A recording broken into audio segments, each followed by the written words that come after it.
I had an opportunity to present with you at Serious Business, and the world, well, not the world, but many very willing participants got to hear your wonderful before and after story as it relates to when you really looked at your business before using 8 seasons and 5 functions. You did some self ratings. Do you want to go through this a little bit? And I'll bring up the before and the after. So put yourself back into where you were before you started using this in your business. And I know you were a little bit burned out. You weren't getting to spend time with your family. Profits weren't there. So let everybody hear sort of a summarized version of your story.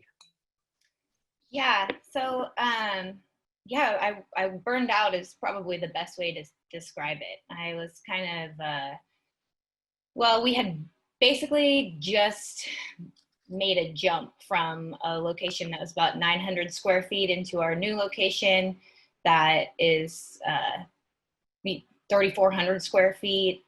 We grew our team really fast. We were lucky enough to recruit the people, but it was just like a very, very fast jump into, you know, just having more things on my plate. And so at the same time as I made that jump, a lot of things just didn't go how I thought they would go. And so I had, you know, some turnover in staff, and I was really just upset and overwhelmed, missing my family, all of that. And just wasn't doing, I felt as if I wasn't really doing a good job in either area, like with my business. Like I was doing okay, but like I felt like I just couldn't balance it all. And so as far as these gaps, you know, this was the first thing that Carrie had me do when we started working together in Qnity in Action, was really identify like where I needed to focus my energy first. And you can see there was a lot of work to be done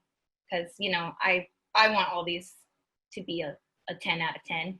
So, but it was pretty clear that execution was kind of needed to be our biggest focus. And so calendar and the planner and a structure and a system behind that was able to really allow that to transform within the business.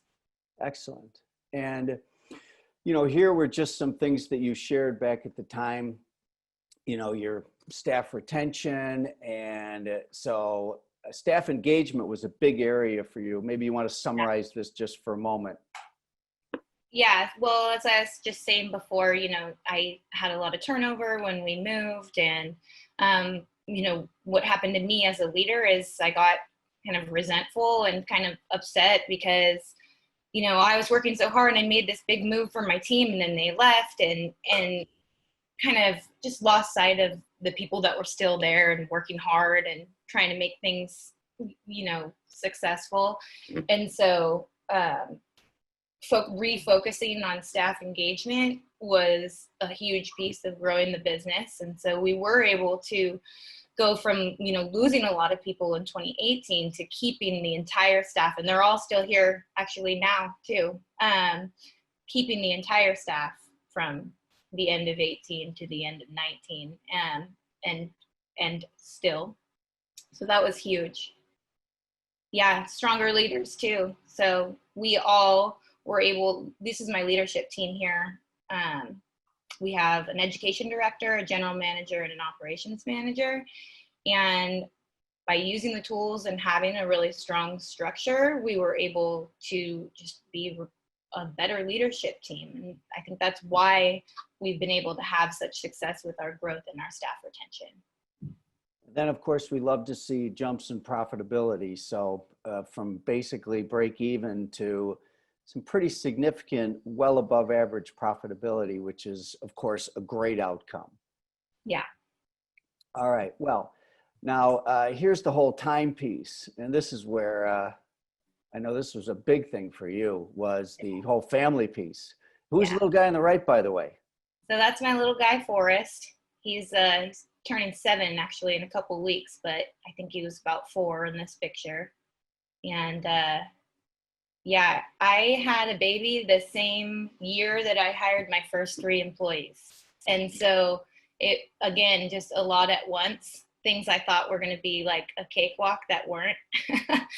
So it just, you know, I loved what I did. I loved being a leader.